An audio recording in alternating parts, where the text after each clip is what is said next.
about them. Top of their mind made up. And Oscar showed up. And Abapo showed up. Providence. Very good coincidence. And Abapo said, "Queer, the president need your assurance that Paul will cut the foolishness off." Queer said to Abapo, "We will. If we get the president to move the police, we will." He said, "I will take you to Mr. Talbot." By that time, every official of significance in this town, they have fled. They fled this town.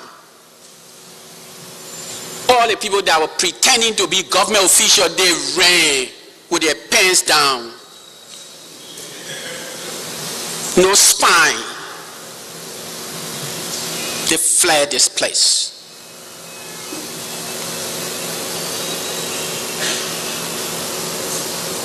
Abapo tried all night. This guy was running, going to Bento, going to the mansion to get to the president. And he said, "Look, Mr. Port, Paul, the operation is good to go, okay? We're good to go. And so when you say we should cut a demonstration or 12 midnight, okay, we'll cut it off." We send word to our people from 12 midnight to about 6, 7 o'clock that morning that when you hear a gunshot goes off, that's the only time you move from your place. Wherever you are, stay. Don't move.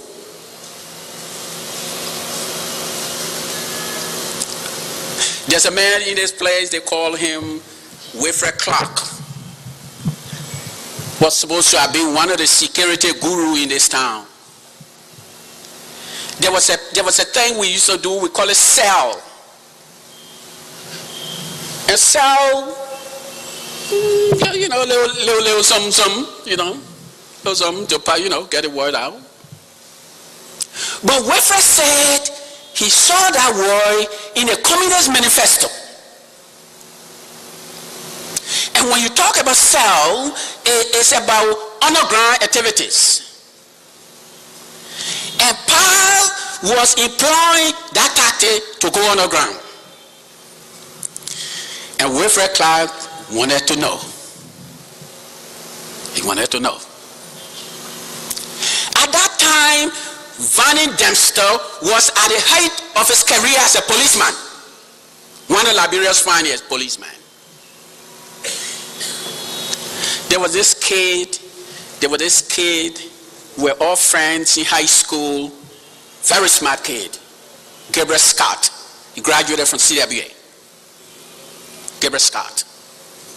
We all graduated from high school 1972. Gabriel, he came from the other side. They chased him, he went away, he got a degree, police science or something. He got a little something, he came back looking good. The kid was looking good. They brought in one Gerald Richard, that boy from B.W. Harris. And he said too, he was a policeman. Yeah. But we learned things too. They had the police, we have a man in the police. So at least we knew what they were trying to do. The Progressive Alliance of Liberia, let me say, Mr. Chairman, we recruited day and night.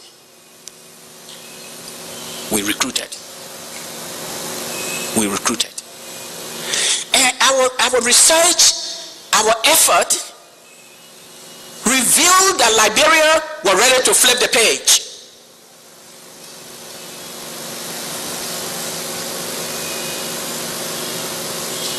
April 14 finally arrived.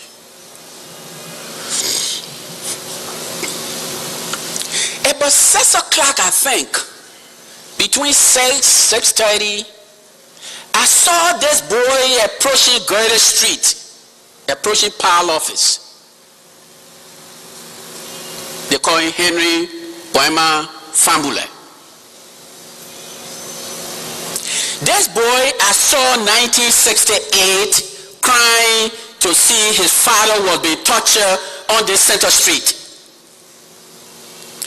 I said, this is my friend. And since 68, I had not seen him until that morning. I finally saw my friend. But the information I had was such that I couldn't let Boima stay there again. The atrocity that was in the making was huge. And the true we party would love to inflict pain on the state.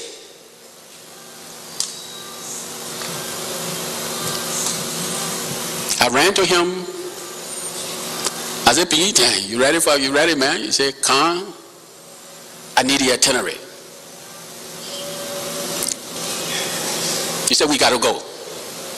I said, no, boy, man, you ain't going nowhere. He said, what is that now? The demonstration canceled? I said, no. You find your way to the executive mansion ground 3 p.m. I will be there. The word was out that every power person will not mind will show to the executive mansion and will be there 3 o'clock. We sent out the word that every power person, the cadre, needed to come to Garden Street because I was there. That was the command center.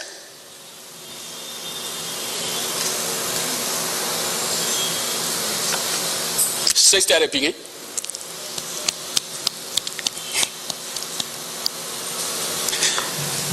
They brought this army truck from Todi. On that truck was Tama Wasan. Was Henry Zuo. Was Tama Koyoba. They came and they posted them in the cemetery and they took their seat. And they started bringing the army, man. Then begin, you got to have your nerve, man. It was tough. I mean, I was sweaty. Sit down, these boys will kill the money.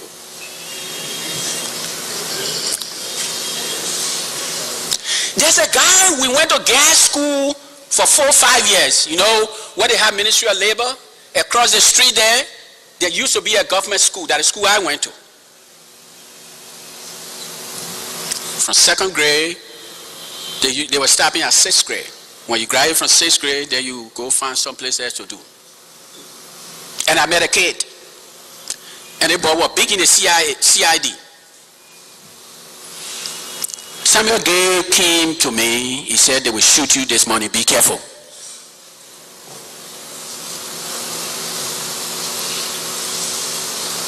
May his soul rest in peace. Marco Boba came and Marco said to me, so, well, I made it that I'm dead. He said, these people will do something this morning. What will you do? So I asked him, but you saw West Side? He said, let me look around because the army just came.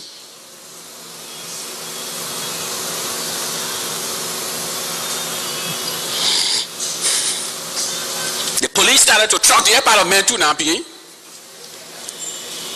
At nerve to nerve now. It was about 7:38. The place was getting crowded. Very, very, very crowded. I think about 8:50, 8:30, Joyce Brown arrived. He said, Karn, this is not a good day for our country.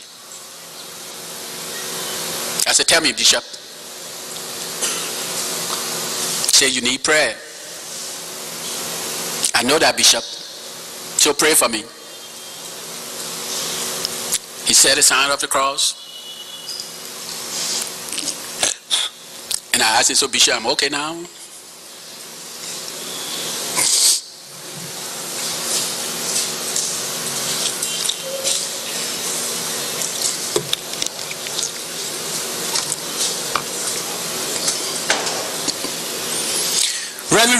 sent somebody to Powell office to see if I was okay.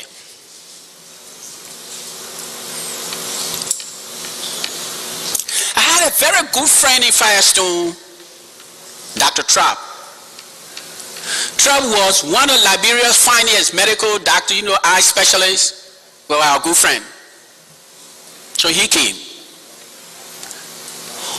All of our friends concluded that I would be in the heat of that confusion that was taking place. There's a guy in the police, he was the deputy director of police, they call him Johnson. I don't remember the other name, but the true party people who live in the state know the name. Or better yet, you can check the police record 1979, who was deputy police director. Deputy police director for operation. He came, he brought a truck, load of police. He said, if this place is not vacated immediately, it will be rough.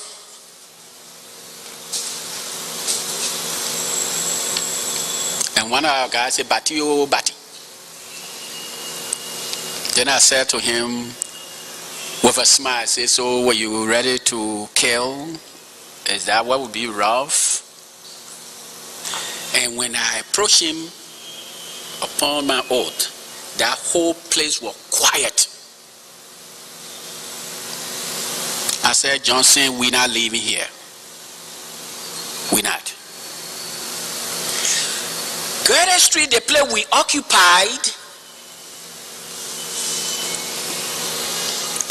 there's something about the place. Mr. Chairman, it was public, it was private property.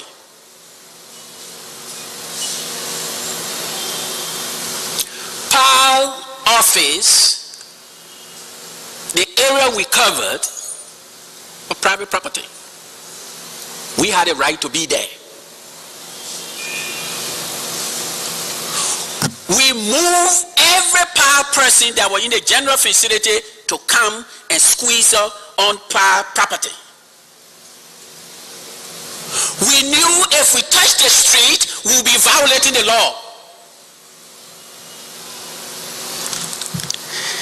And this Johnson guy came to talk tough to me. Said, and I asked him, I said, so the police thing you're doing, you don't learn book? You know law? How can you begin be man in the police, you know law? You know law, then you say you be policeman. He was pissed. All the guys started clapping and started yelling. A lot of we are put flame on them. They were trucking police, man. And Michael came back to me and said, well, I bought finally play.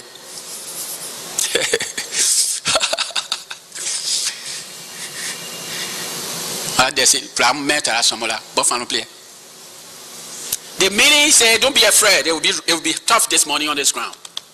No policeman will shoot here. We have wrestled the military from the government. Yes, sir.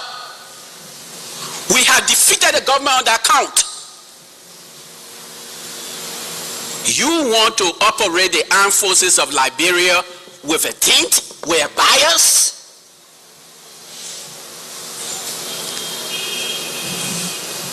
Do you know what you're doing? Consider the army question as you put together this TRC business, oh man. When you construct the agenda for Liberia for the next 30, 40 years, you better pay attention to the military piece. Let me raise for you another question. Who were those Liberians that were being recruited to the armed forces of Liberia?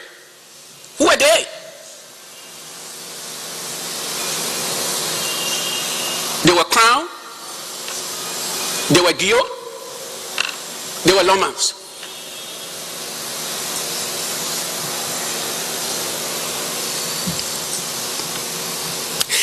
Nine out of 10 members of the armed forces of Liberia came from the 3 tribes. And you say you organize a national army. And you say when you have high school education, you will not be admitted to the army. and you say, this army will protect you. What kind of business is that? What kind of people are these? This is a tough business, Mr. Chairman. It's a tough business. The army came, and Thomas Westside brought the army out. You know the story. I don't need to go there. You know the story. The army took the day off. The police were left in the middle of the road. Bishop Brown said, Karn, so what will you do?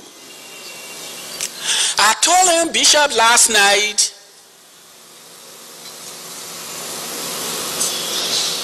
Mr. Pope came here and told us not to demonstrate.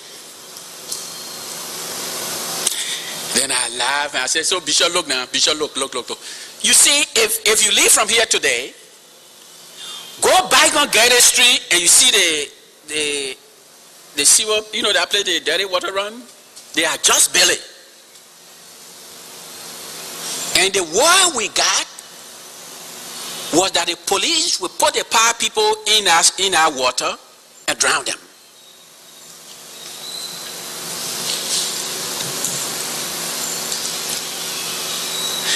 And so what we did, we moved our guys away from the drainage to get space.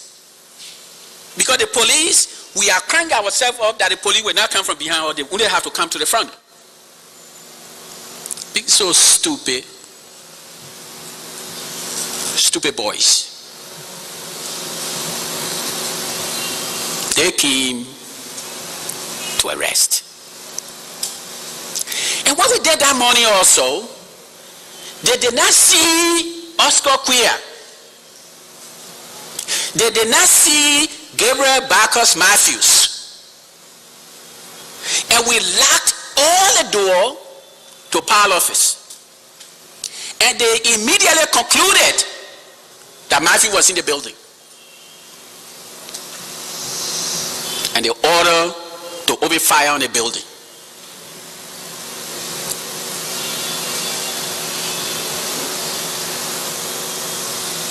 They ordered that the chairman,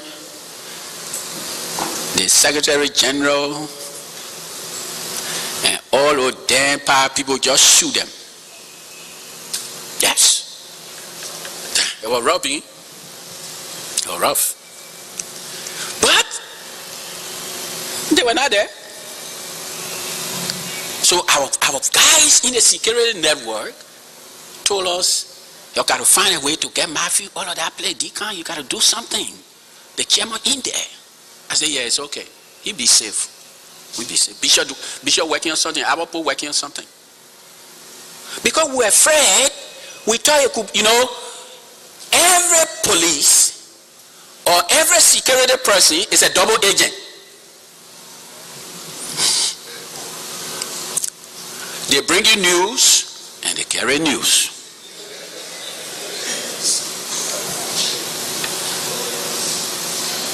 And we mastered that.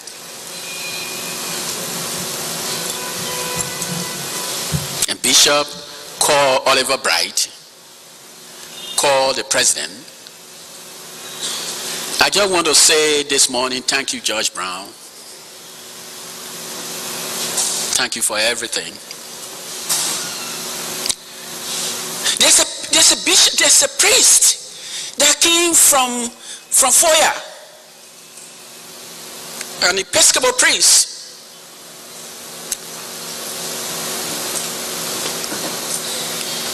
He said, Bishop, they need prayer. Let's pray for them again. And so he led a prayer. And Bishop said, let me call Oliver Bright again, the Minister of Justice. The Minister of Justice and the Attorney General of Liberia. The Attorney General of Liberia supposed to be the people's lawyer.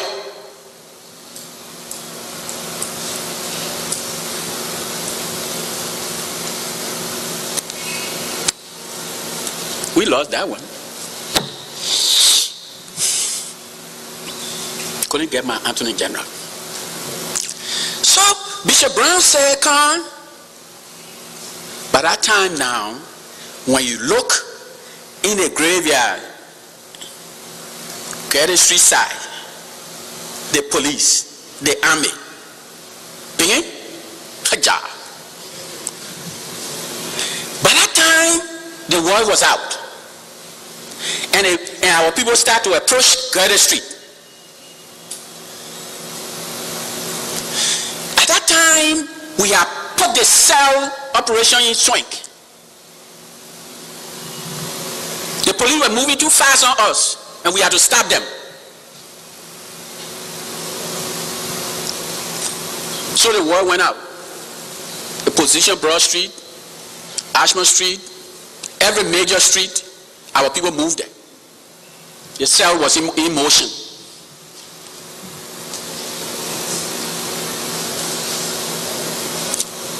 This policeman came back.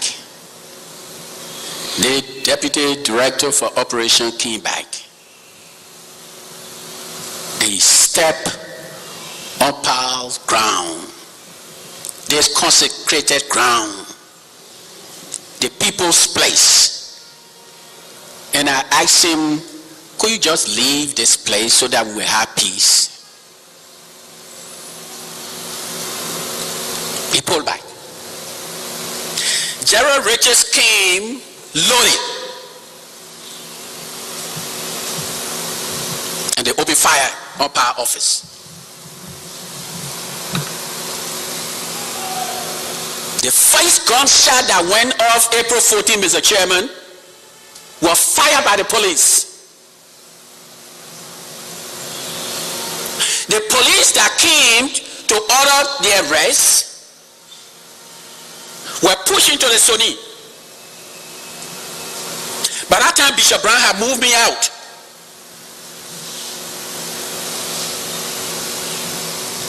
The cadre had covered me out. I had to get out of there because we didn't want the command to broke. It would be broken if they take me away. They opened fire, Piggy. Sorry, Mr. Chairman. They opened fire. They opened fire.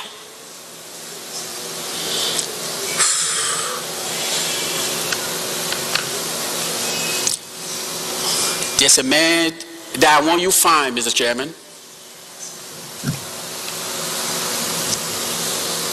Benson Barr. He's a medical doctor.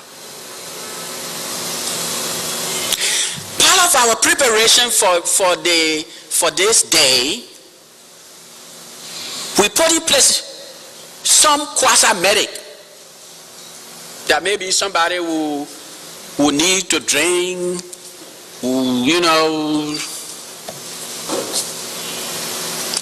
by 10 o'clock that morning, when Bishop took me and I came back on Kerry Street, there was some pharmacists that were there. And Benson Barr and I had agreed to meet there. I wanted Benson to have some money to buy drugs or all kind of stuff. And so when Bishop took me and the police were moving, nobody knew me. So I told Bishop, if I stay with you, they will kill me. I can't stay with you. Our cadre moved me from Bishop. So we left the Episcopal. He took me to Episcopal Church.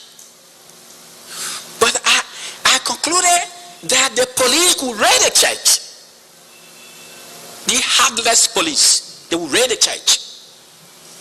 The government that had no conscience would raid the church.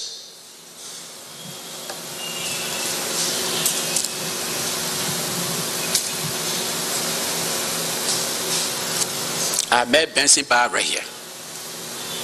Benson, medical doctor, MD. When he saw the movement, he said, Karn, I'm moving the center to JFK. Something will happen here today. I said, for true and doctor? He said, yes. So he moved the little Babati operation we have put together. He moved it to JFK.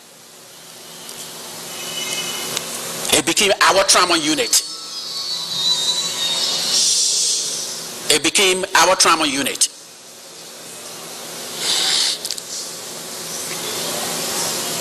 It became our emergency center. Benson Bar. I hope he is living today. And I just want to say thank you. Thank you for the effort. Benson Bar and a group went to JFK that morning of April 14, Mr. Chairman. They did not leave until 1 week later. Nobody would go to work. Wherever little doctor or nurse, group of nurses that were there, they were there. That was it. More so when they observed the violent reaction of government. Benson Bar stayed at John F. Kennedy April 14, 15, 16, 19. I think I got arrested by April 20. Yeah. By that time, that Monday, you know, all the government officials then that ran from this town, chicken up, you know, they started to come by and start to make statements acting that good government official then. You know, they decided now they can be government official. It's safe now. And so they came back to the city and they started to issue some strong statement now. Every true Wing Party person started, you know, they started dusting all their old 1956 resolution, their speeches, started dusting their paper, you know, and they came to town. And the word was, arrest them, live or dead or alive.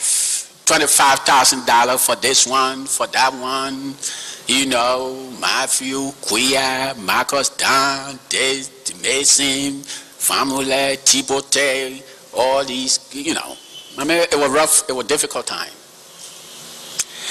The joke I thought was, Duke Mason was in Sino doing some family thing, they arrested his butt, and they brought Duke to Monrovia and said, you know, you cannot be in Sino and you say you know. They brought everyone the true one into jail. And I think around the 19th or the 20th, Benson Bar left.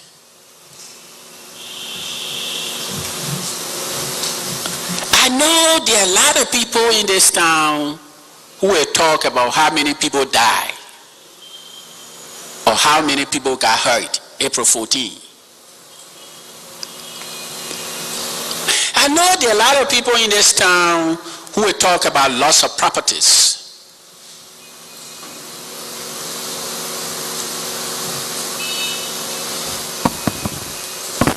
I know one name, Mr. Chairman. Benson Bar. Benson Bar.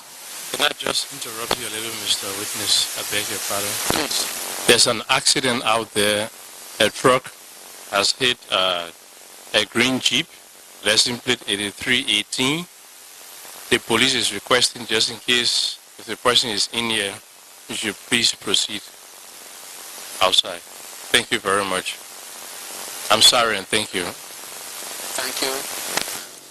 If you heard that, please go out there and give some help. Thank you. So, like I said, there are people who will talk about this and that. Benson Bar.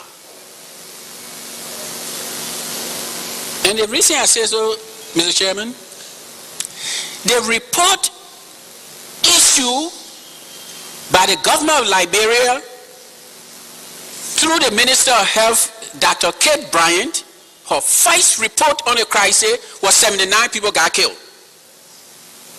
That was a report of Kate Bryan. That was the initial report released by government. A lot of when she went by, the government people gave her some beating, then she reduced it to 41 or somewhere there.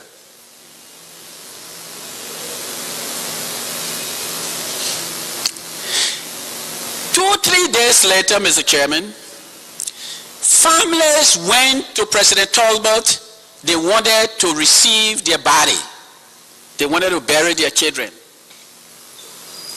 And the True Party decided that if relatives, friends buried their own, it would be disruptive to the society. That the government of Liberia will bury them.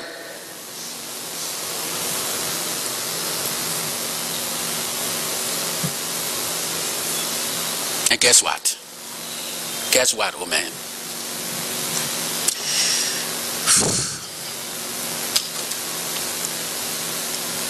President Talbot and the True Party decided that they will bury Pal people in a mass grave across, to the back of gender ministry. There where they bury them in a mass grave.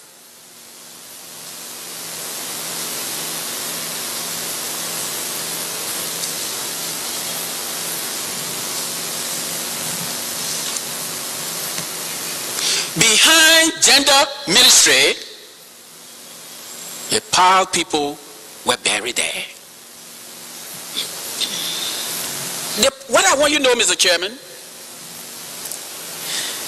the president and his people decided to teach Pal a lesson,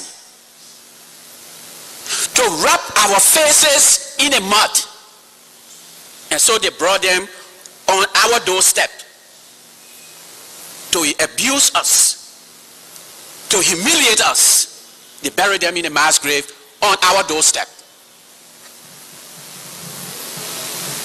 And somebody in this country say, Pal brought the confusion, and Pal should apologize. Mr. Chairman, what's the true meaning of this commission? What the commission is supposed to do? Is a commission to help us heal? Is that what the commission is about? To help us heal?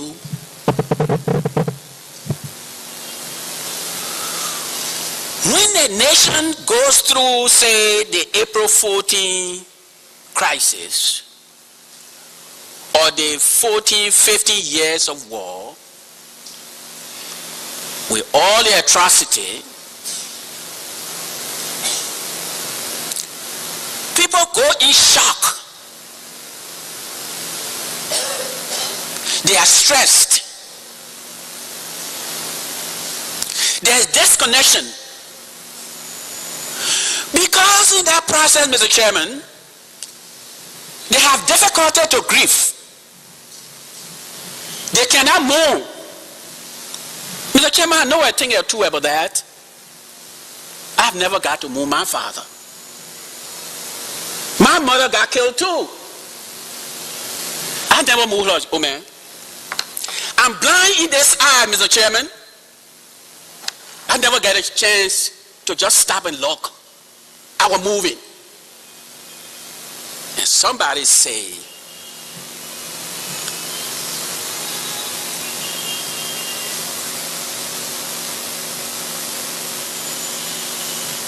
they bury the Pal people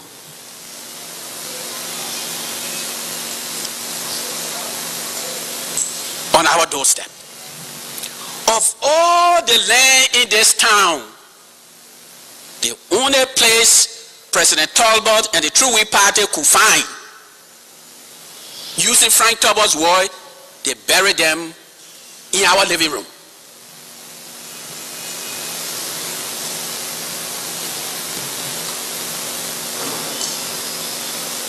and they jailed us. Boy in jail.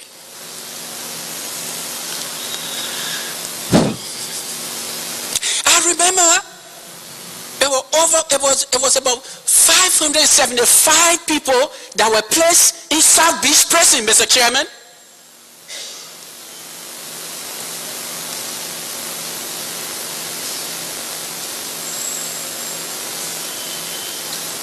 The number we got in terms of death was about 300. But we decided to do one thing, Mr. Chairman. We decided that the government of Liberia report says 79. That was just too many. And so we're not going to go into no argument with them. We'll stay with the government number. We, the members of PAL,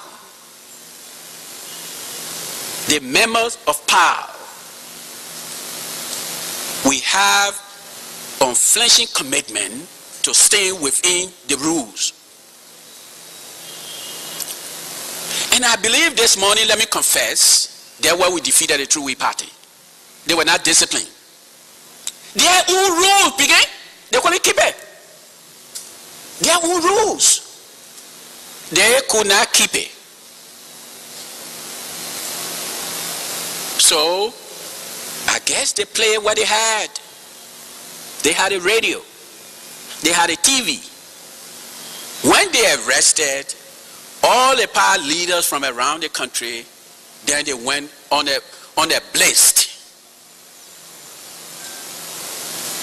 The Liberian Age, the editorials.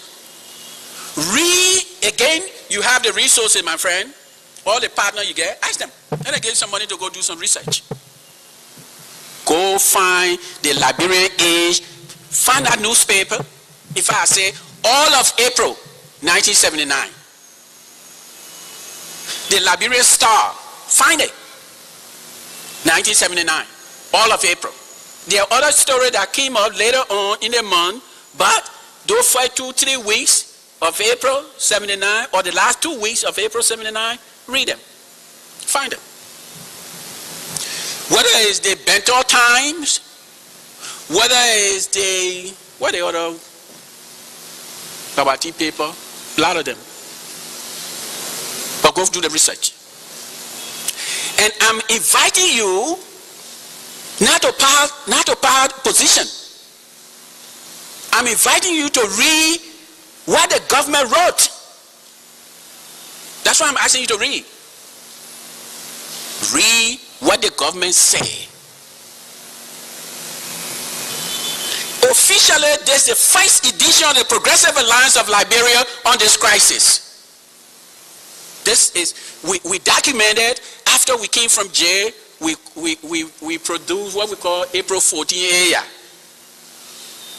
I think that paper, because we took recess. After all that confusion, we went to prison. Then I will bring you back to the prison question, but we agree after July 4th that we will all take recess. So we disappear. Every power person disappeared from this town. Because we concluded that the government will use the president or some power person, they will shoot you and they will say you want to overthrow or something. And so we disappear between July, all of August. There's something that I want you to know here also. We have made friends with a gentleman, a practicing lawyer, Joseph Chesson. Chesson agreed to serve as our lawyer. For about 3 years or so, Chesson provided legal service to us. Chesson was mentioned as one of the most ruthless Attorney General of Liberia. Very ruthless opposition party. Joseph Chesson served as Attorney General of Liberia, now Minister of Justice.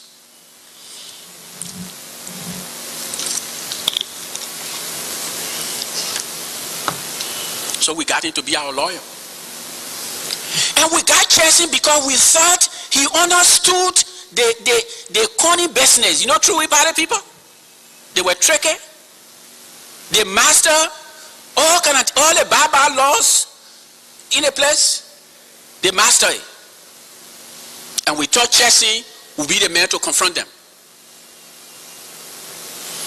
And then sadly for us, April 14 came. The government ordered power people to be arrested. After that Saturday, that Sunday, Monday, I think Tuesday, Bacchus, Matthews sent a word to Chesing that he wanted to see President Talbot.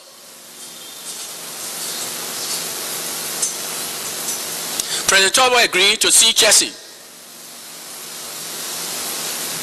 And Chesing went to the mansion to meet with President Talbot with Matthew there.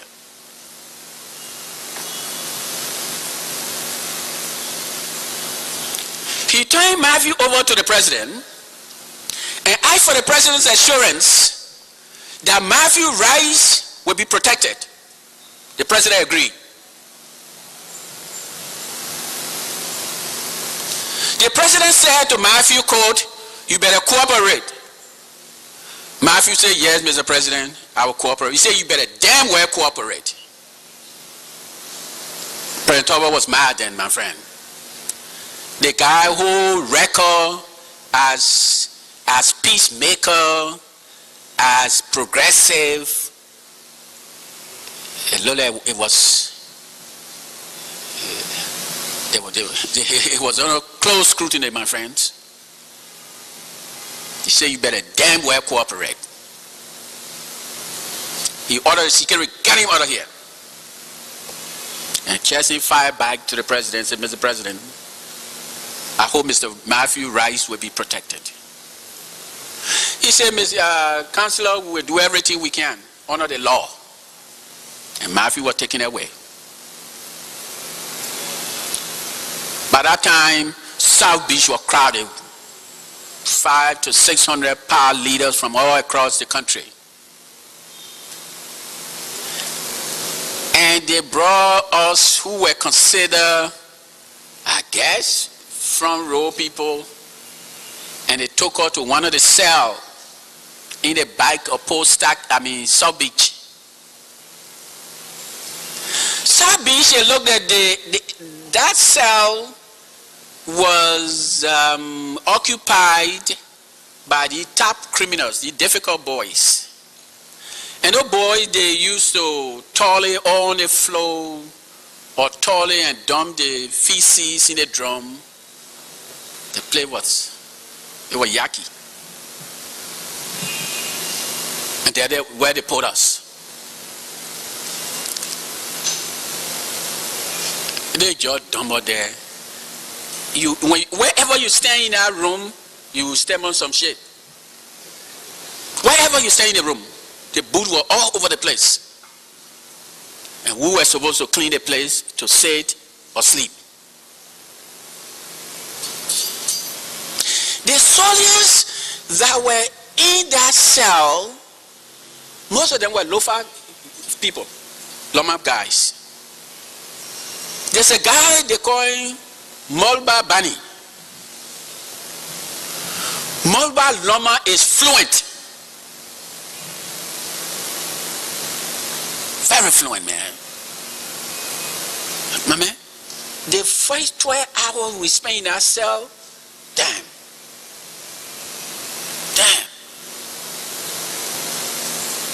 What? I went to Mulba, I said, "Again, you can't talk. What happened to all the Loma business? The Loma you can't talk. What happened to the Loma, man? These people, they are people. Talk to them, man." Thank you, Biggie. Thank you for job well done. And he took the soldiers on. Started to talk some serious Loma, man. Because the government had informed the people that were from all the town that were trying to spoil it, to overthrow the government. True, we parties strive over the years on deception. and lies.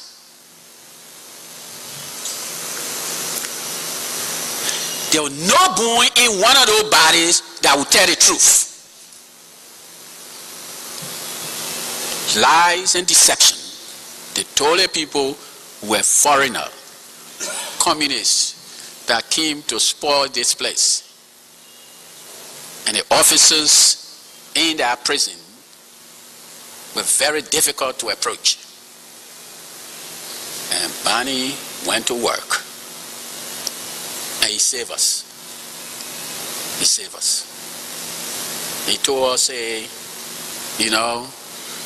they told us, okay, you're clean, you're come outside, you may not stay inside, they pour outside. When they hear some B-men coming, then they do that, they're doing their work, then they pour back inside. As soon as they hear some B-men coming, then they pour back. When the B-men leave, they take her out to stand outside. Then after a few days, they move her from that bar prison. And they pour her to another prison.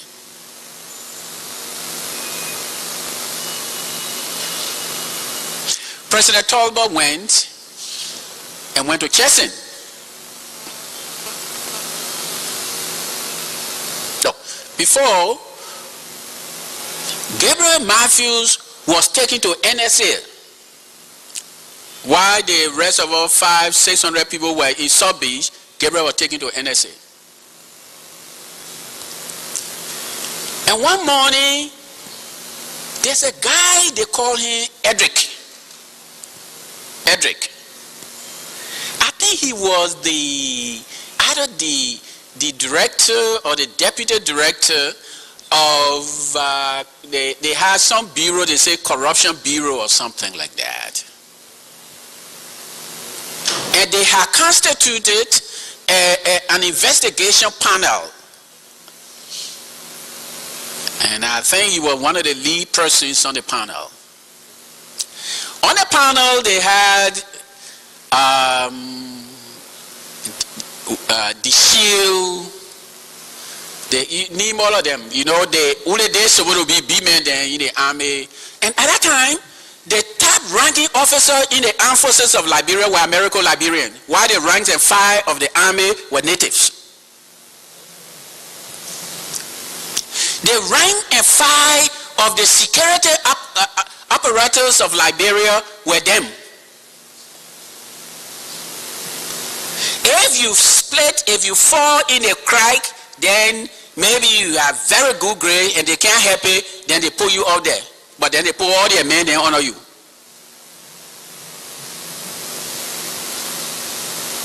And those boys were hot, man.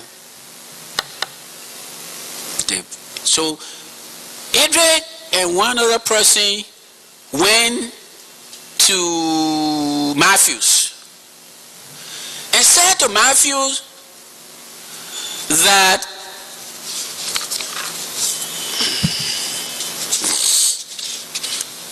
he said, Mr. Matthews, he went to Matthews' cell. He said to him, are you ready?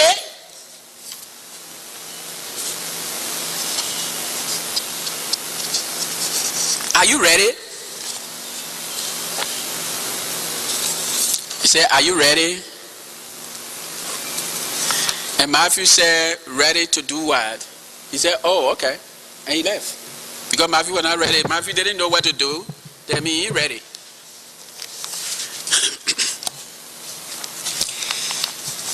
So he came back a day or two and asked Matthews, are you ready?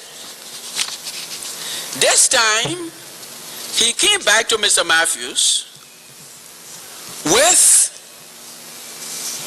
a pen and some papers.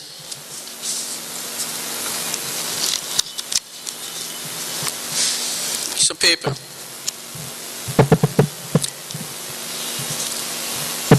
He said, so Matthew said, I'm ready.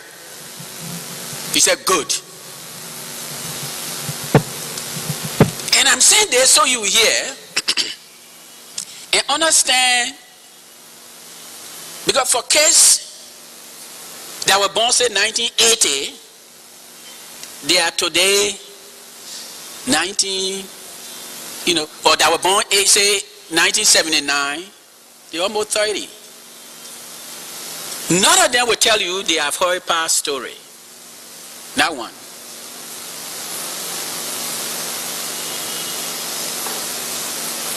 So President Tolba, this Edrich guy said, you better, and Matthew wrote a letter.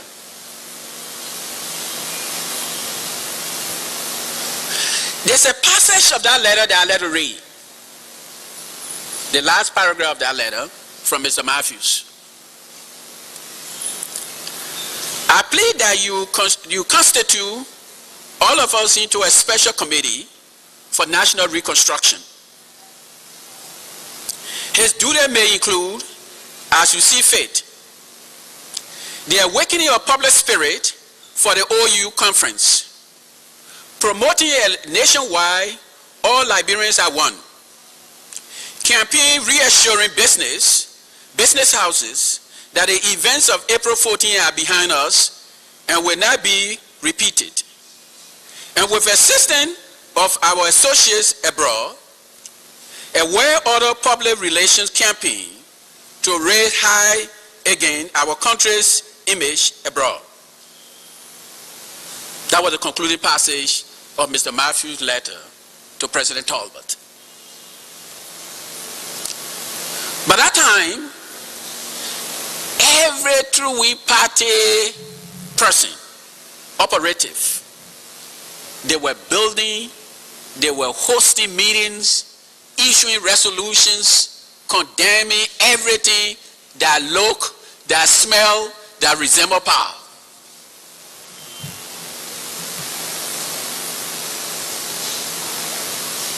President Talbot did something. He immediately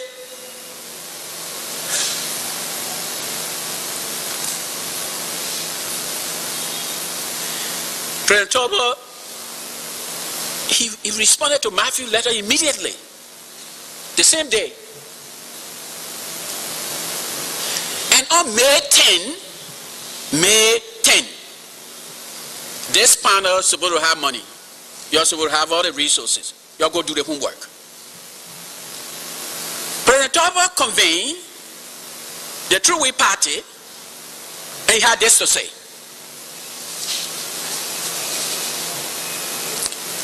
He said, we remain continually open to new approaches. I have no monopoly over ideas. Let us all join to build the new Liberia. This is why, as we undertake to assess fully the implications of the events of April 14, we have decided to constitute a commission charged with the responsibility of receiving and analyzing suggestions from concerned citizens for the reconstructions of Liberia and submitting recommendations for the attention of government. And I assure you, they will be given speedy attention by government. This commission, you have the resources. Go and find the Nadesia Branel report. Go and find it. After this, Chesson went to see us, our lawyer. But the True Whig Party people have decided that Chesson, knowing us, knowing how ruthless Chesson was in the 50s and 60s, they decided to recruit him. Oliver Duncan at that time was bad news. He had misled the government. Oliver Bright, bad news. Bad news. Bad news. The government wanted a new justice minister. And the reason for recruiting Chesson, every opposition case, every political opposition case that took place in Liberia between 1960 up to the time the last political case, I believe, of Albert Post and the Prince Brown case, Chelsea defended opposition. He had established credibility in the legal community. And the government needed that. They needed it bad. Mr. Talbot needed an Attorney General very badly.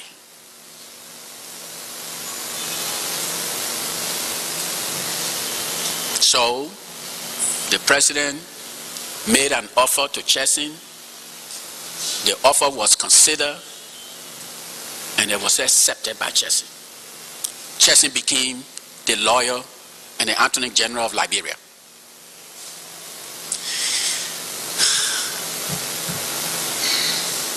As far as you were concerned, well,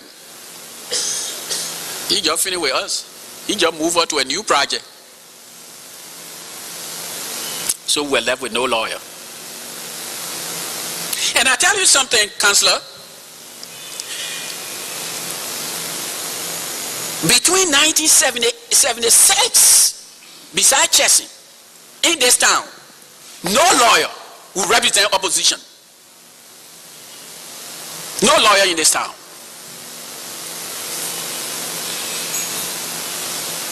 No lawyer in this town will take on activities of the opposition. And to you young people, I'm sure a lot of you are the different attire shop this morning. If and when you decide to do opposition activities, you got to find your own men. You got to train your own people. That's the lesson we learned with Chesson walking off on us.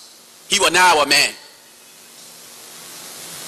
There's something else, all of you young people, that I want you to know this morning. The opposition, PAL or slide PPP, were different.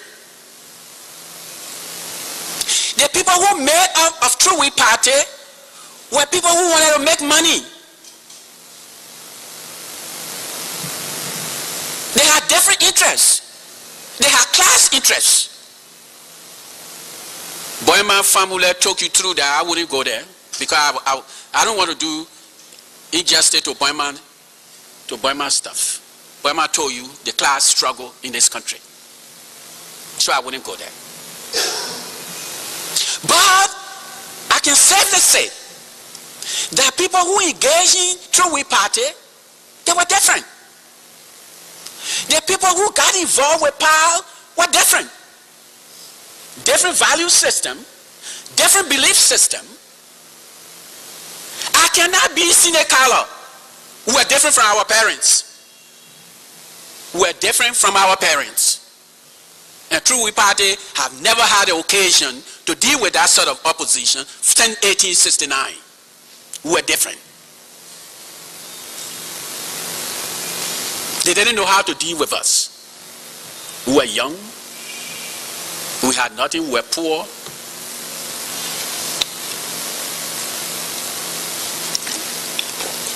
We had nothing in common. Besides the fact that they believe we say we Liberian, and maybe they say, yeah, maybe. Maybe. They didn't even think we were Liberian.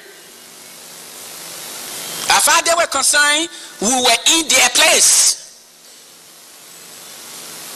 We went to one meeting and Reginald Townsend, local, he was then chairman of True We Party.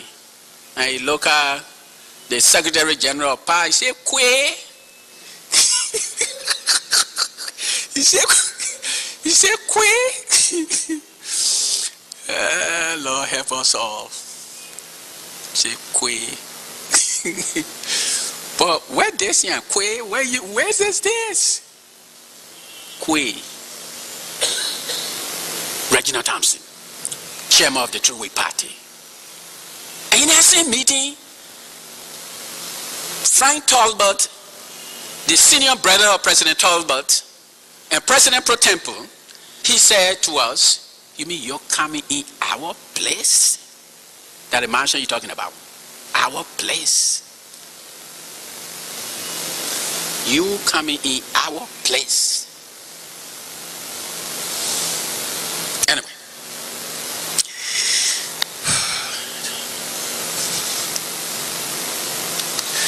You know, this true party business. I'm going through all of this. It may be boring for you, Mr. Chairman, but Commander Wise Jr. said to me the day Dr. Famule was testifying, he said, Deacon, what is wrong with you people telling your palace story?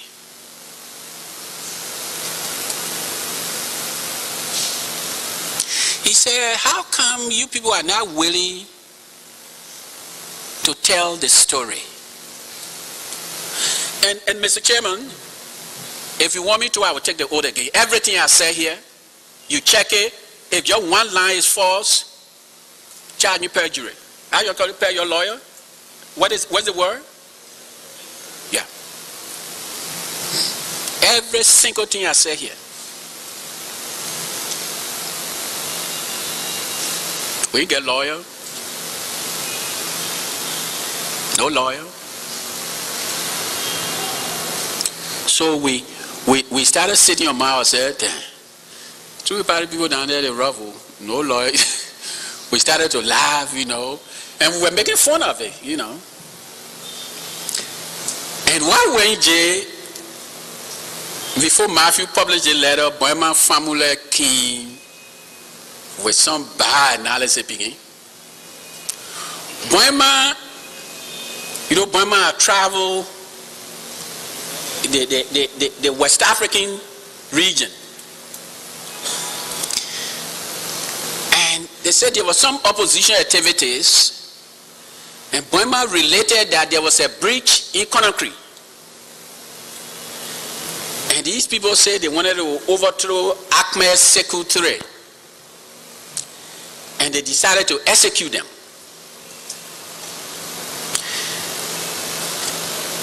When they executed them, they hung them on the bridge. On the bridge. And that day, for some strange reason, if you went to South Beach Prison, I don't know if it stayed there, but there's a building, they call it a gallows. You know, they did some hanging here in the early 70s. And all of us, I guess curiosity took us to the gallows. When we saw the gallows,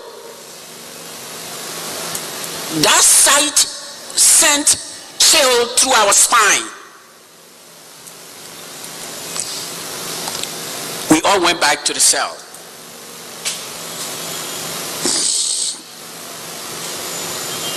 We went to the cell.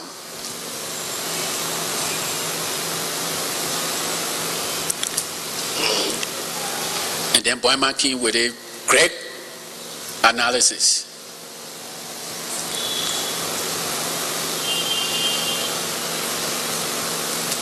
We, all the time we spend in prison, I do not recall the chilly night.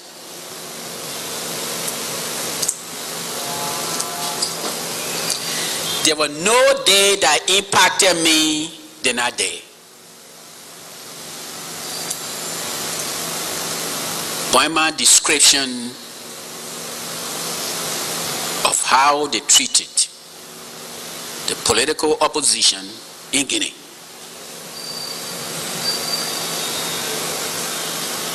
I recall not too long they released Boyman, took him up. They took up all the guys, they freed them. Matthew had written the letter that I read. President Tolbert had constituted the 31-man Netessier Brunel commission. You may want to know something quick. Netessier Brunel was part of the opposition in 1956, a lawyer. He was treated very badly in prison. I think he spent over 10 years in prison. There's another lawyer they call Billy Harris, opposition. He spent over 10 years in prison. But these men, they have good reputation. So the country respected them. They by association, the legal, all the people, they respected Nedesi Brownell, Billy Horace, Cassell, Abayomi Cassell. These were very knowledgeable lawyers. But most of the cases they did a good bit of opposition cases. They put everything they had, they knew, to oppose the government or to bring out truth for our country. And so today you can now have JPC, all a civil society organization, and all of that. These were able lawyers. I guess they were not looking for money. I like to believe they were looking for the truth. They stood tall, eyeball to eyeball with True We Party. And they knew what it took to oppose the almighty True We Party.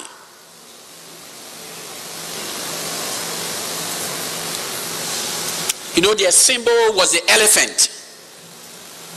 How many of you have seen elephant? How many people in this country have seen live elephant? When an animal is walking, right? Imagine that thing stepping on you. Imagine True We Party stepping on you. You dead. You dead. You dead. They took Chesson. Nedesi Brownell again came and combed the facts. And combed the facts. What led to April 14?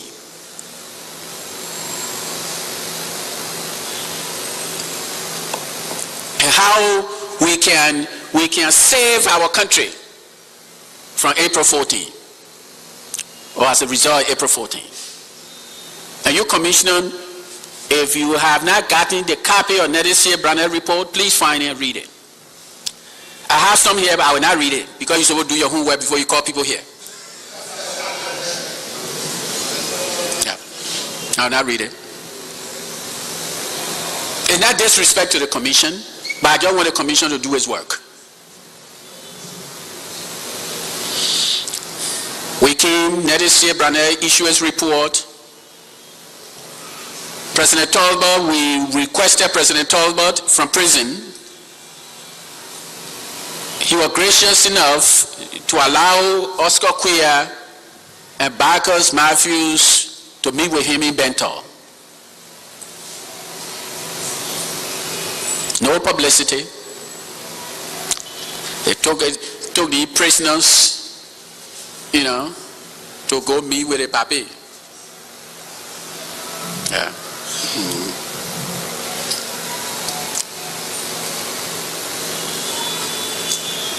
They met the president and some of the people. They had I guess, when Mr. Quia came back to us at the prison, we were so anxious and we just want to hear what the president say. Because we're tired of being JB. I've never been to a police station, let alone jail. So what you say, my man? Oscar acting big and bad now, he gets some strong information.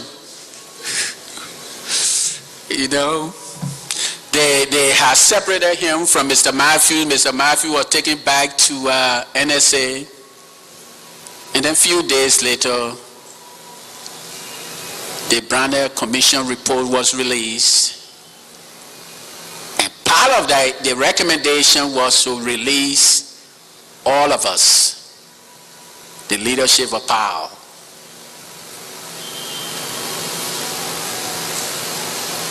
June 26,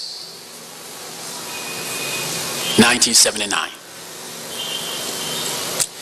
It's important for you to know, though, that at that time, President Talbot was preparing to host the OAU. there was nothing in this world that would stand between Mr. Talbot hosting the OU and becoming the spokesperson for Africa. President Talbot wanted it, and he wanted it bad. To be the spokesperson of Mother Africa. And which of us would not like it? Which of us in the political business would not want to speak for this continent, this great continent, this proud land, this richest real estate on the face of this earth?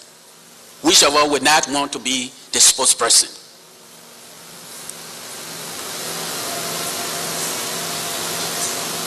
Here was something we had to.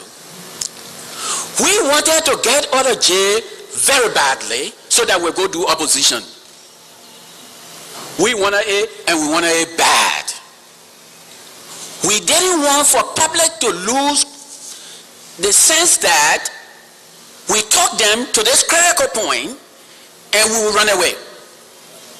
Or we couldn't afford for the world to be that one of us had been killed, or that one of us changed to true party, because there were a lot of gestures made. So President Talbot released us, and I guess, I don't think it was deliberate. April 27, we went to Gertie Street. You know, where the ex-prisoner now, we went to Gertie Street from jail now. And that day, June 27, 1979. And that day,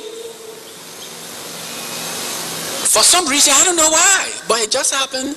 Every one of us has some little t-shirt looking nasty up, you know, wearing t-shirt. And President Talbot said, security, they wanted to see us. And we must go to the people's mansion in t-shirt, we're naked. When we got in the office was Speaker Richie Abraham Henrys, Frank Talbot, E. Reginald Townsend, chairman of the party.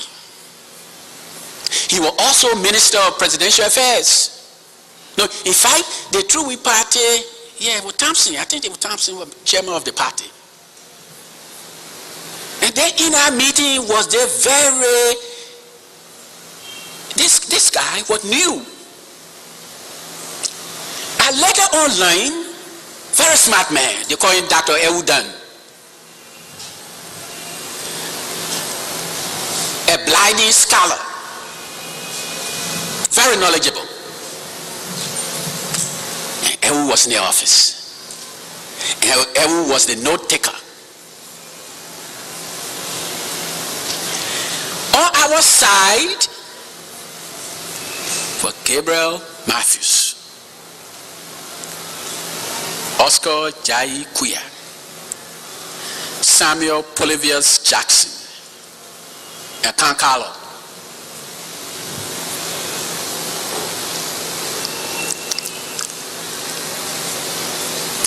We arrived, you know, all the True Party people, they were seated on the right hand of the president. And we were seated on the left side of the woman. And when we were seated, the president asked the security to leave the room. He asked the press to leave the room. And Gabriel got on his feet.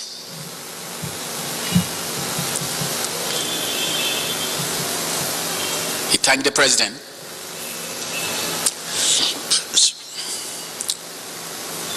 for his goodwill that never has it been done. Political prisoners to be free and be invited, and we're appreciative of the president's offer.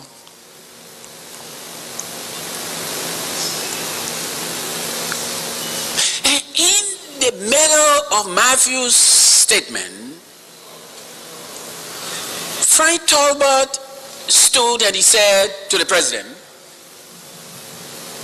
"You allow them here again?"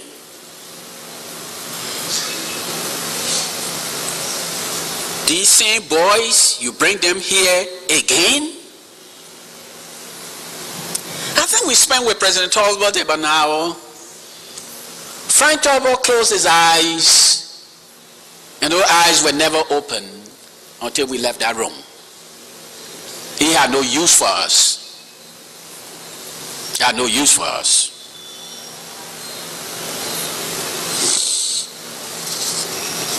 In fact, by the way, the foreign minister of Liberia, Celso Dennis, was in our meeting. And I'm saying this to say so that just in case historians go do the research, so somebody can't say, that's what I'll try as much as possible to place people at different meetings I attend. Throughout this conversation, I will be fast tracking, but I will be bringing events that turn the page of our country. The president, we told him that whatever he wanted us to do, we'll do to make sure that OAU is successful. We told him that we decided that we'll suspend all political activities until the OAU is hosted. We left, we went for vacation for 2 months. The native people then got to go back home now, and leave the people of town. This is not our town. Besides Matthew, I guess Matthew was the only one in our group that was from Monserrate. The rest of us from, some of the funny places. So we left Matthew right here with people. And the rest of us went to our places. September 1979. We reconvened. We did two things at the September reconvening of September 1979. We declared the government that we registered the Progressive People's Party, a vanguard party. We wrote President Talbot. Chesson was then the Minister of Justice. And we informed him that we will be coming to him for legal thing. And I went to see him and he said, "Karn, well, your brother that lawyer?" I said, "Yeah, my brother is a lawyer. But my brother is not the Attorney General of Liberia. You are." Then he laughed. He said, "But Karn, you don't want to do this thing, you're supposed to have money. How you always do this thing, you don't get money?" I said to him, "But all the money you've been making, and what other money you get you want, man? You make plenty of money, look at your stomach." And we laugh, He said, "All right, you better bring money here next time. You want to something, then you gotta pay for it, Karn. You Say anytime we want legal something, we'll come back to you." At the closing, he said, "You better come back before you make some mistake out there."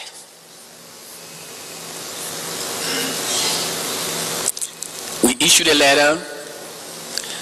By that time, we were all over the country again, trying to just tune the machine, just put some little touch up.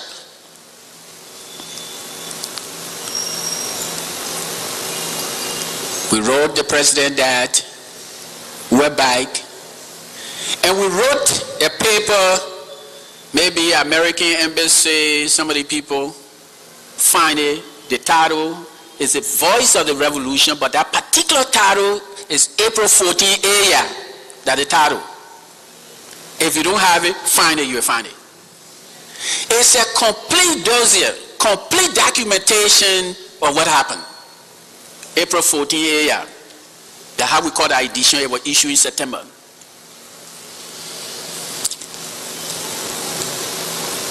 And in addition, we say we register the party.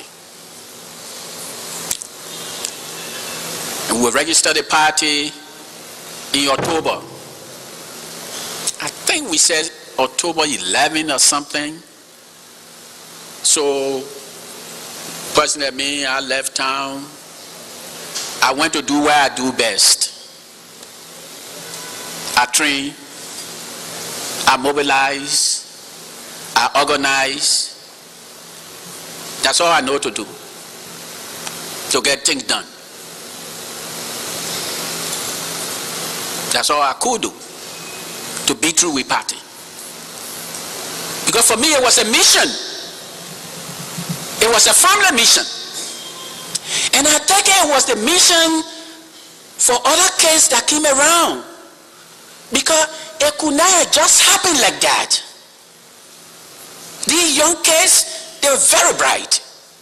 Today, Michael Joy, Elisha Tapla, Sando Wayne, all the boys were bright. High school kids, well-disciplined kids. Richie Panto, I mean, you can name them, Gilmoye Flomo, you name them. These boys were good. They were all in different multilateral high schools around the country. They were very smart kids. And we say we organize our party.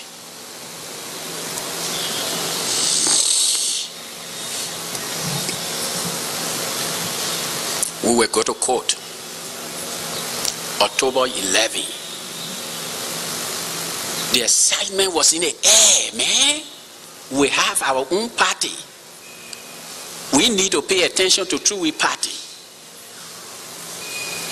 Like I said to you, we were not our fathers. We're different.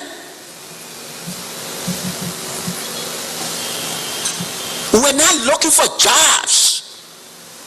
We're not looking to get rich. We wanted change to come, and if and when it comes, we'll be the beneficiary. And we didn't have to steal a dime.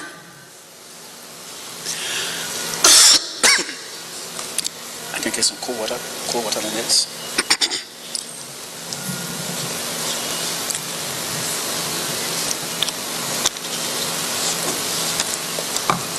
We're not looking to build girlfriend houses. We're not looking to generate new bank accounts. We wanted this country to make a time, to turn a corner. And we concluded that the one and only way to achieve that was to broaden participation, was to promote inclusion and not exclusion, was to create opportunity, broaden the power, promote basket on the table. And then you hear some people say, that's also gravy. Gravy? In this place? Me, gravy? And better yet, one time Chipo was talking and somebody said to Chipo, and you want to enjoy the gravy? Chipo said, I cook the gravy. He said, I cook this gravy you're talking about eating, I cook it. I did what nobody wanted to do. Chipo. He was here the other day.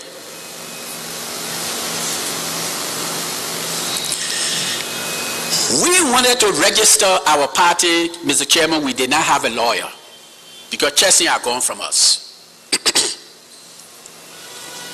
But we needed a lawyer. We compiled the party papers. I returned to Monrovia with all the signatories from around the country. I think 7,000 names or so. And at that time, nobody has seen True We Party registration document.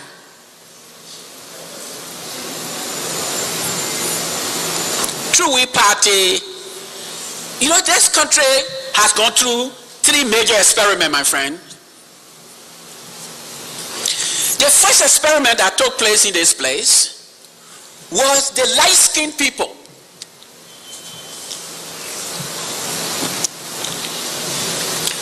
Those learned boys, those traders, who learn there's a piece thing in our history, the love of liberty brought us here. And those who the love of liberty brought us here were light-skinned people. To a very large extent, they constituted the new republic, 1847. The light-skinned people. By 1868, 1869, the division, the diversity had brought in. And these men and women just did not know how to celebrate diversity. They could not enjoy their differences. They didn't know how to manage differences.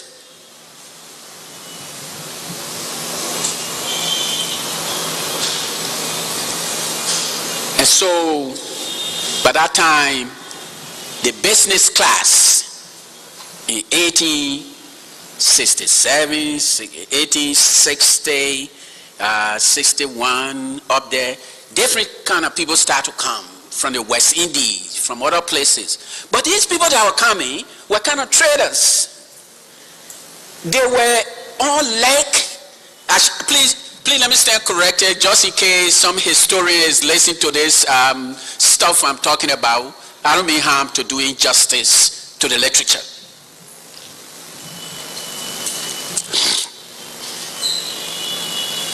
But they were different too. They had different interests from the light-skinned people. And they wanted to take over the machine of governance. They wanted to usher in a new regime. And they defeated the light-skinned people. And that effectively came to an end the first experiment in governance in our country. In 1869, E.J. Rowe was installed president. That was the beginning of the True We Party. And the True We Party was riding on the popularity that there will be inclusion, that there will be opportunity, that there will be trade, and on and on and on. And as you will note, over the years, they abandoned the cornerstone of the party.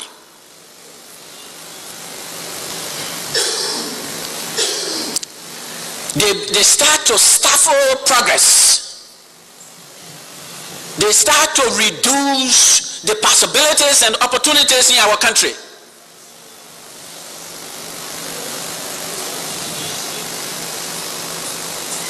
And because they lost the popularity that they had to resort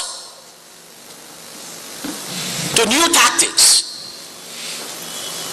tricks, lies, deception.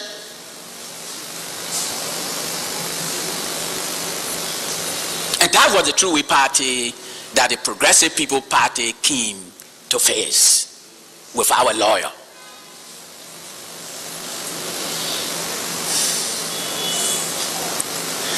When we decided to go to court with our lawyer, Matthew and myself, we always comparing notes. Sometimes we laugh at somebody here, we laugh at somebody there. And I told Gabriel, I don't care what you say, I'm going to Chipo. He said, that your man? I said, yeah, that's my man. I said, so what you say to him, Carlo? I say, I'm going to ask the man to represent my man. What do you mean, what I would say? I say, I'm looking for a lawyer to carry paper to court.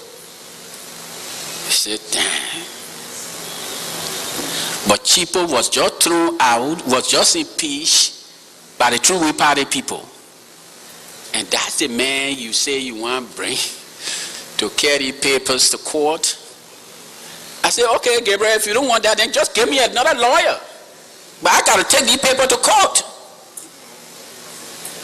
He said, okay, Carlo, all right, okay. Let me know. And 2 hours by the company. I went to Chipo. We had a talk. He said, Carlo, I don't mind going to court, but I don't have license to practice. I said, but Pinga, you will be a lawyer, you don't get license to practice. He said, Carlo, what's wrong with you? I don't have license to practice. I said, but so what you need to do? He said, well, you know, days, you got to do days, you got to do that. I said, all right, okay, list all the things that I got to do. He listed them, and he listed that I have to get some revenue clearance, and they will issue the license to practice. I had my childhood friend who was in revenue then. They call him Benedict Pine Wilson. Ben had graduated from the University of Liberia, and Ben was almost special assistant to the Commissioner of Revenue. So he went, he found all the things you needed to do, and he went to the Commissioner of Custom. The Commissioner of Custom, he read power paper every time. Ben made sure he gave me a copy. And when we went in, he told Ben, look, there's a paper. He said, but your man get money? Because you know, then he started teasing Ben. He said, you know, you'll never get money. I don't know how you will do the thing here. And Ben came back to me. He said, my man, you get money? I said, yeah, Ben, we get money. We had just published April 14 year. That was the only source of income. The Voice of the Revolution. People would buy the paper from us 50 cents and they would go sell it $5 some places. That's how hot the paper was on the market. So the money Ben called, I paid for all this stuff, and they gave me my license. I went jumping up. I ran from Ministry of Finance to Garden Street. I was now convinced that the party will be registered now. The one and only obstacle was removed. Chipo became our lawyer. Chipo became our lawyer. And everywhere Chipo went, I put surveillance on him. I didn't want another Joseph Chesson business again. Whoever Chipo talked to, I wanted to know who he talked to. One day, Chipo was going down Macklin Street. This poor man was just driving, and these security people, they just boxed him in. And they start to rough him up. And the cadre were there. Our guys were there. They too started pushing the police, and they boxed Chipo in. Then they moved Chipo from between the police.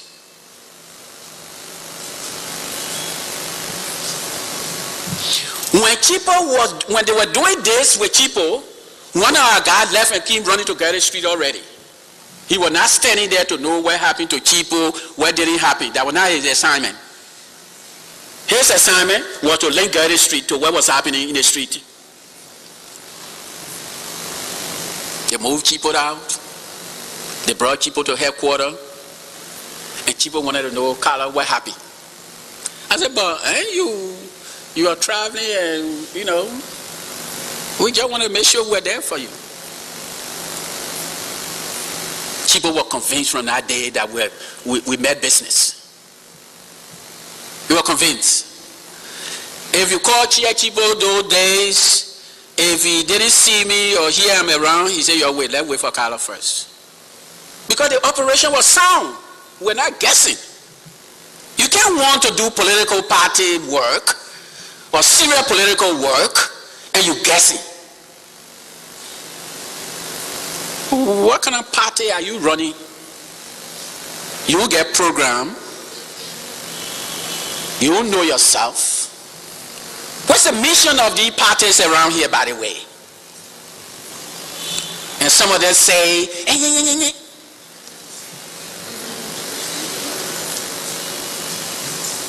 every day I see NPP, I see CDC, I say to the young people, you better learn well.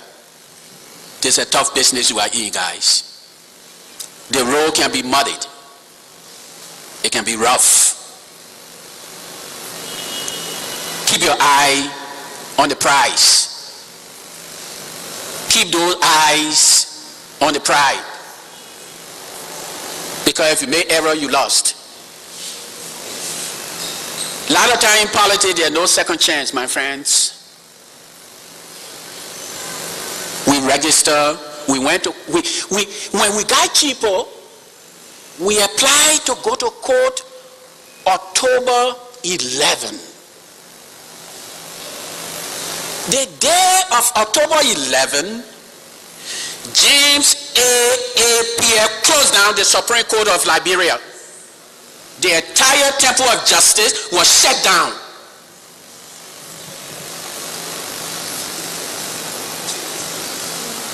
They shut it down because Paul is coming to court. And not only that they shut it down, they brought the armed forces of Liberia back into the street. They took them from the barrier again. The government of Liberia once again bringing our army, the people army, back into the street.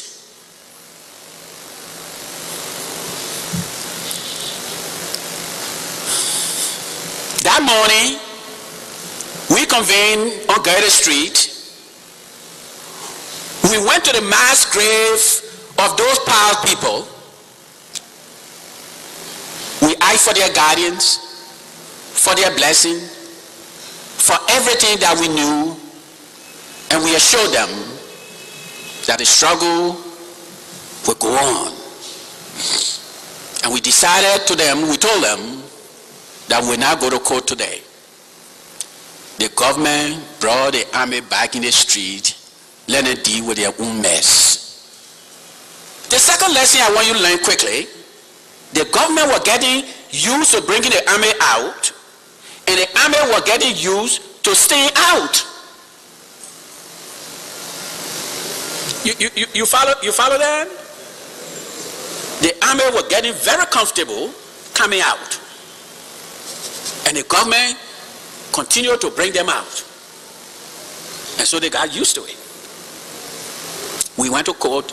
I think a week later we went to court.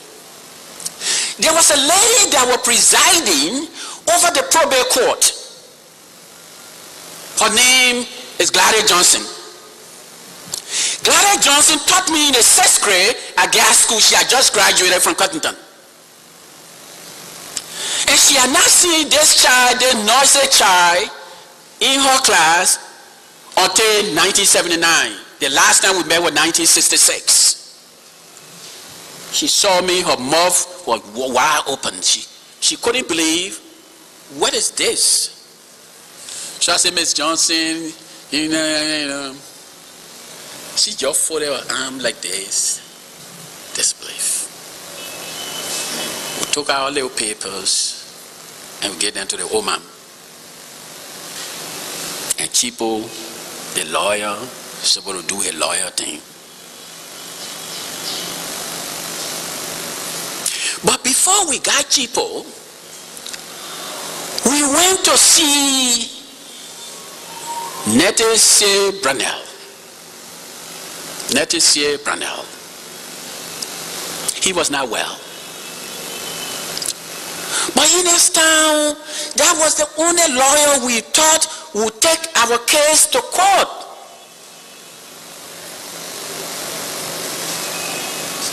He was sick. he got up, Matthew and I were sitting down, and he looked us in the eye and he said, do you boys know what you're doing? Do you understand? Do you know how many people have gone down trying to oppose True We Party? Do you understand?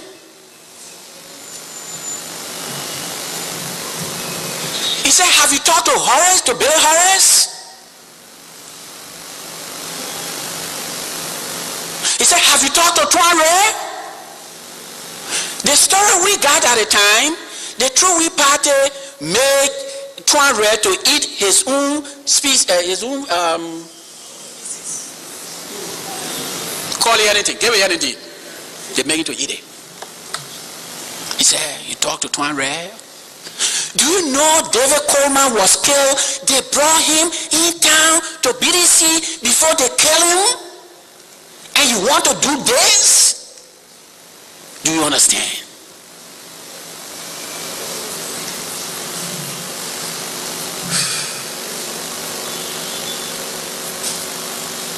For about 5 minutes, 3 of us sat in our room. Matthews, the old man himself,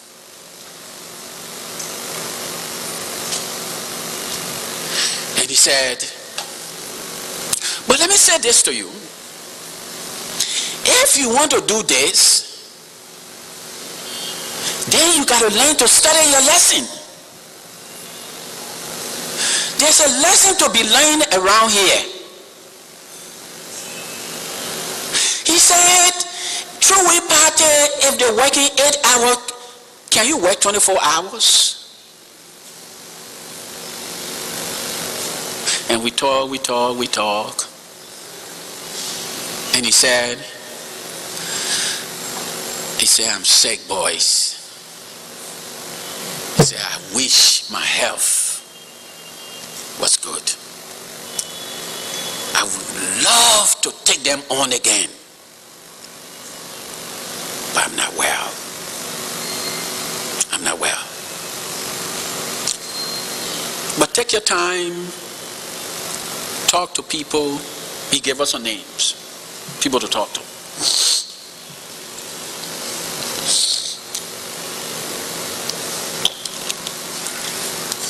Two, 3 weeks later, he passed. He passed.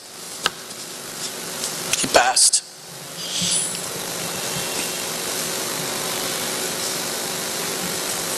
Yeah. That was someone who felt the heat from the True We Party, who knew a thing or two about our country, who understood the dynamics of this ethnic thing that he knew what it meant to be operating in the framework of one party system. One party, True We Party, have made Liberia one party state. And Paul came, Moja came to this place to tamper with the privileges of the prince and the princesses. And there's a piece of history that you must know. The princess or the prince or the kings, they don't just walk away. They will defend their privileges with their blood, with sweat, with tears. And True We Party had demonstrated that before. They had a very good track record to step upon the rights of opposition.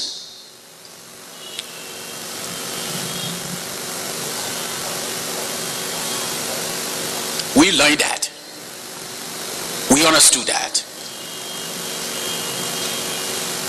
Councillor Brownell, thank you for your advice. May you rest in perfect peace. Your country is better today than when we had this conversation.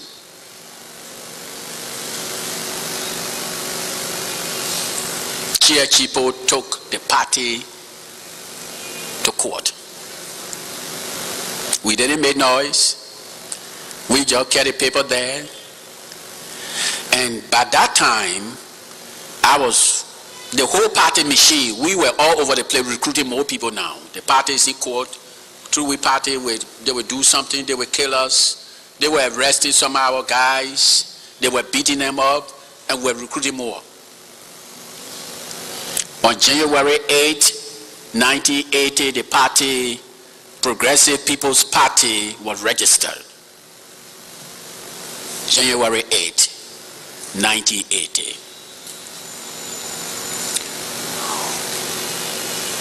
That week, we decided that we will present the first papers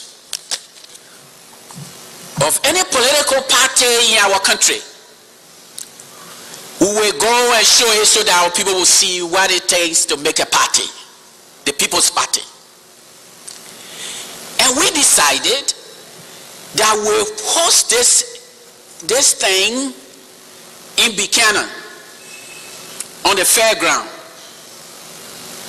The superintendent of Bassa informed the Minister of Internal Affairs and the President of Liberia that there is no one soul or PPP person in Grand Bassa County. And the President should be assured that no meeting will be held in Grand Bassa.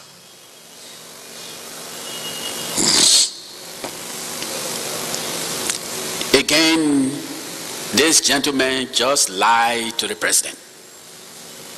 Grand Bassa County, as you may know, had or has 8 districts. We have effectively covered Grand Bassa County, including LAMCO, the entire LAMCO operation. And we decided that what we would do, the President came, the superintendent, the leadership, the True We Party, people in Bassa came to see the President. And at that time, the President was about to deliver his annual message. And Gabriel Matthews, the chairman of the Progressive People's Party, and few members of the Central Committee decided to participate in the annual message festivity of our country. True Party people, they were pissed. Now, we were getting out of our place, I guess. Now, we're going to sit down in chambers to listen to annual message. They get some nerves. They get some nerve. They can't sit down here. By that time, I recalled, I was in Buchanan then. I was in Buchanan. Trying to make sure that the people come home to see the party, to see why it is to organize a party. The government again brought the army to town.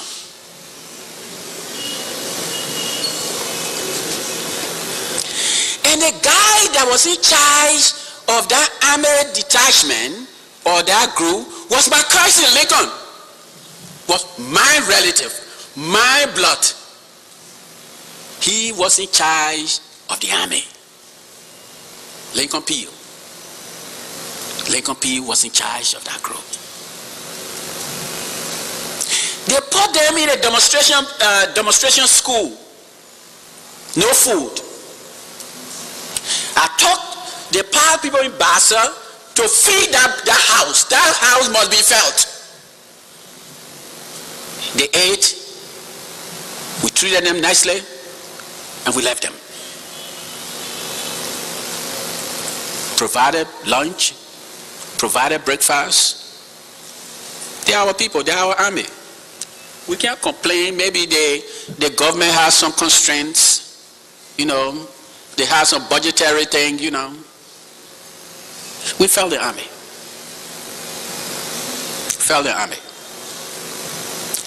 And then the army was supposed to stop Paul thing. Oscar Quia came from Lamco with a huge delegation from Lamco to join the People's Rally. We had it next time. Yeah, they were arresting people here and there, some, We left Lamco, Buchanan, and we decided to go to Bonn. Remember those days, Bonn County was practically considered the home of President Talbot. And that's the place he want the opposition to show up. But we have been working in Bonn County for over 2-3 months. We're not doing badly. There's a guy, I don't know if he's still living today, they call him Aeon Cassell. He was in the house. We were walking and Aeon saw us innocently. And he said, well, what are you guys doing here? Matthew explained to him because all the work I was doing, I make sure it went on the ground. In politics, there's something they call timing. We understood that. Explained to him that we were there, True Party, they almost impeached this guy because he stood with us to talk to us. He almost got thrown out of Bonn County delegation to the house. All because he stood with our people. That was his crime. There's another lawyer from Bonn County. He was young, aggressive. Oh God, his name.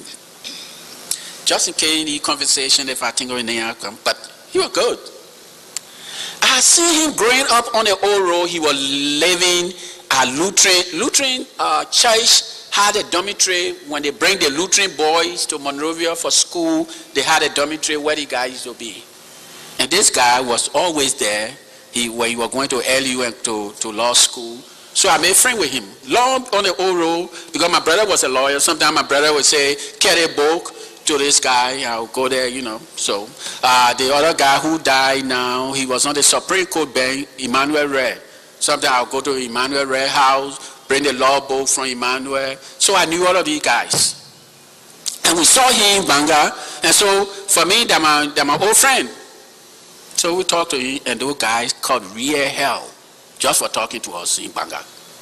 That's the kind of price you pay when you're friendly with somebody like us. That True Party rub your nose in the mud.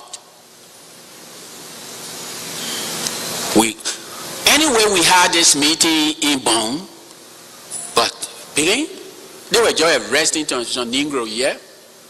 They were just arresting them. They were arresting people in Sino, in Bassa, in Bonn, in Nima. You just name it, man. But we made a conscious decision that whatever decision they make, we'll do what we'll do. We're not going to stop. They will have to fill the prison. We agree among ourselves that maybe few of us will get killed. But we got to go on. We couldn't stop. So we went to sign, bang, Ambrose, we said who was the party chairman, they just roughed them up, beat them up, throw them in jail, out, in, out. Went to Sino. We came from Sino, we left some of our guys in prison. President Talbot and the True Party people were going to Nima.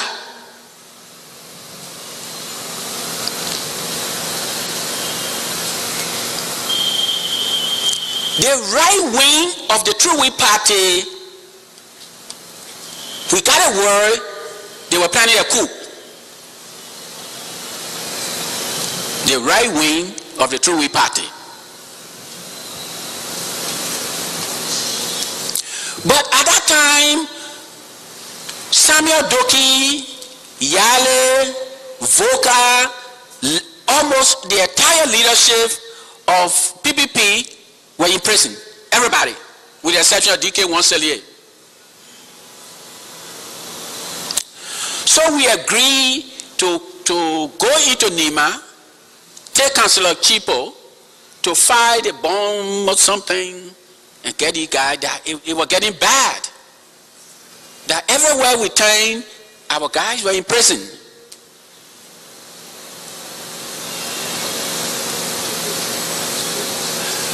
Chipo, SK Cooper, Poker Roberts, number all went to Nima. We also scheduled a rally in Sanikwele on the football field. President Tolbert and the True We Party will be meeting in Nima.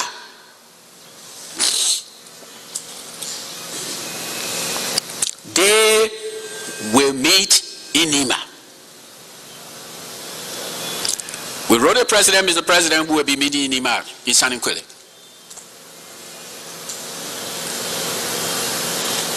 And we comb Nima. You understand the word comb?